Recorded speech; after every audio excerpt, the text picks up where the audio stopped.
प्रिय दर्शकों, स्वागत है आप सभी का आपके YouTube चैनल पर। और आप देख रहे हैं आज ज्योतिष और अध्यात्म की खास चर्चा। देवभूमि ऋषिकेश उत्तराखंड से अध्यात्म और ज्योतिष की ओर से आप सभी का अभिनंदन करता हूं। और फटाफट आज जो है इस ज्योतिष की इस चर्चा पर हम लोग जो है आज के साथ सम्मिलित होंगे। आपके साथ में मैं बात करूंगा आज मांगलिक दोष को लेकर।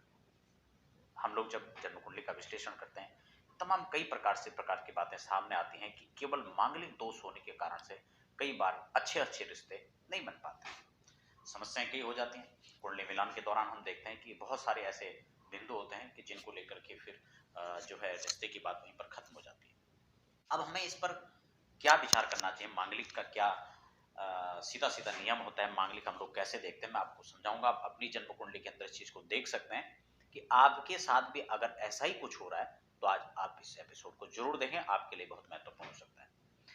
और खासकर जो हमारे ज्योतिष के कुछ स्टूडेंट हैं और इस लोग आप इसको देख रहे हैं तो आप भी इसका विचार जरूर कीजिएगा।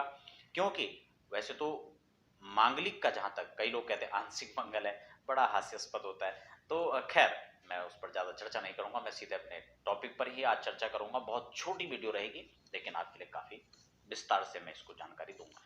यहाँ पर सूत्र मैं सीधा आपको समझा रहा हूँ। लग्ने सीधा सीधा सूत्र है, लग्ने वेज पाताले जामित्रे चाष्टमे कुजे कन्या भर्तुर विनाशाय भरता कन्या विनाशः। सीधा सीधा सूत्र है ये मांगलिक का। क्योंकि मैं सूत्र इसलिए आपको बता रहा हूँ, सूत्र से हम लोग समझते हैं।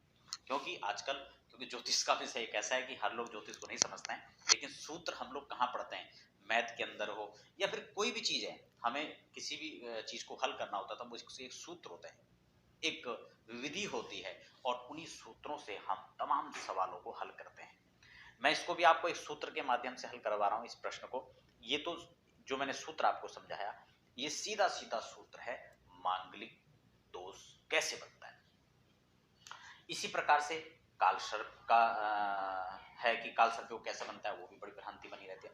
मैं उस पर एक वीडियो पहले बना चुका हूं, आप उसको भी देख सकते हैं। खासकर काल सर्पयोग के लिए भी कई भ्रांतियां बनी रहती हैं, लोग कई प्रकार की उसमें बातें करते हैं, लेकिन वहां पर भी मैंने सूत्रों के माध्यम को आपको समझा है कि काल सर्पयोग कैसे बनता है। आज मांगलिक पर चर्चा कर रहा हूं, मांगलिक कैसे बनता है इसका सूत्र था। मैं आपको इसका हिंदी अनुवाद सुना देता हूं, समझा देता हूं।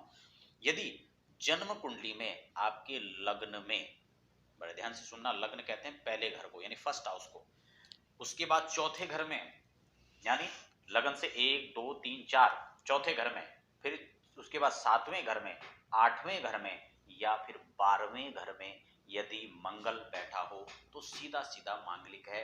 इसमें आपको ये नहीं समझना है कि मैं कहूंगा तब मंगल हो, मांगलिक दोष है, नहीं।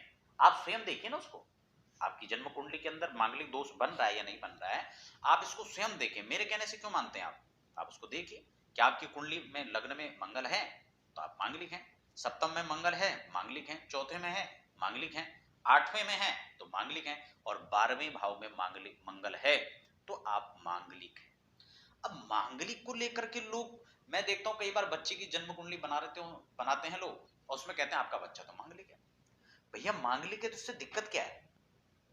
मांगलिक शब्द का अर्थ होता है मंगलकारी, तो इसमें अमंगल कहां से हो गया? मंगल का जो हम विचार करते हैं, मांगलिक का जो हम विचार करेंगे वो मांगलिक होने में करेंगे, यानी जब उसका विवाह होगा तब हम मंगल का विचार करेंगे कि उस समय लड़का और लड़की के कुंडली के अंदर मांगलिक विचार किया जाता है कि क्या दोनों मांगलिक हैं या फिर मांगलिक परिहार हो रहा है। या फिर एक चीज जो मैं खास आज इस एपिसोड में आपको बता रहा हूं कि केवल लग्न से, जन्म कुंडली से नहीं, चंद्र कुंडली से भी इस चीज का विचार करना चाहिए। क्योंकि जितना जन्म कुंडली का प्रभाव होता है उतना ही चंद्र कुंडली का भी है। तो हमें लग्न कुंडली और चंद्र कुंडली, हमें दोनों पर देखना है। अगर मान लो लड़के का कुंडली से हो रहा है तो अगर लड़की के उसमें हम चंद्र कुंडली बना करके देखते हैं और अगर उसमें मांगलिक योग बन रहा है तो कोई दिक्कत नहीं, वो भी तो मांगलिक है, तो वहां पर भी ये विवाह किया जा सकता है। अब आम ज्योतिष में क्या करेंगे, या आम जो उसको देखने वाले हैं वो क्या करेंगे, वो कहेंगे नहीं ये तो मांगलिक है, इसमें मांगलिक नहीं, बात खत्म हो जाती है। तो कई बार अच्छे रिश्ते भी इस कारण से टूट जाते हैं। इस एपिसोड का मकसद खास आज यही था कि मैं आपको इस बात को समझा दूं। उसके बाद दूसरा परिहार इसमें क्या होता है, इसको आम लोग समझते भी हैं, कुछ लोग नहीं समझते हैं। आप लोग नहीं समझते तो आप इसको देखिए। इसमें यह है कि मान लो आपके वैसे सप्तम मंगल अष्टम मंगल को खासकर जो है थोड़ा सा काफी क्रूर मानते हैं, तो इसलिए उस पर तो मैं कहूंगा इन सब चीजों को इस वाले सूत्र को खासकर जो है लागू ना करें जो अब बता रहा हूँ। लेकिन हाँ, चौथे मंगल है, द्वादश मंगल है, तो इस पर कई बार क्या होता है कि वैसे तो आपको एक खास बात मैं और बता देता हूँ, क्योंकि इस मंगल का विचार क्यों होता है। मैं जब भी यूट्यूब पर या फेसबुक पेज पर आपके साथ लाइव होता हूँ तो खासकर मैं इन चीज़ों पर चर्चा करता भी हूँ, और अक्सर आम उसमें जब आप लोग मिलते हैं तो मैं आपको ही बताने का प्रयास करता हूँ। मंगल है, शनि है या राहु है, ये चीज़ें मैरिड लाइफ के लिए अगर इनकी दृष्टि है, ये अनुकूल नहीं है, तो ये मैरिड लाइफ को खत्म कर देते हैं, बर्बाद कर देते हैं। तलाक के जितने सारे मामले आते हैं, विवाद के जितने सारे मामले आते हैं, वो या तो राहु के कारण या शनि के कारण, क्योंकि संबंध विच्छेद कराते हैं, ये संबंधों में दरार डालते हैं। तो इसलिए ये जो है मैं आपको खासकर समझाने का प्रयास कर रहा हूं। तो अब आप समझ के, मान लो कि चौथे में मंगल है तो वहां से दृष्टि तो पड़ रही है, द्वादश से भी दृष्टि पड़ रही है 7th हाउस में, लेकिन अगर वहां शनि बैठे हों सप्तम में, या फिर शनि उसका परिहार कर रहे हो या सूर्य उसका परिहार कर रहे हो, तो ऐसी स्थिति में भी मंगल का दोष खत्म हो जाता है और तब भी हमें आगे बढ़ लेना चाहिए। वैसे खासकर इतना ही नहीं, मांगलिक के अलावा जो अष्टकूट मिलान है उस पर भी एक एक चीजों पर हमें विचार करना चाहिए।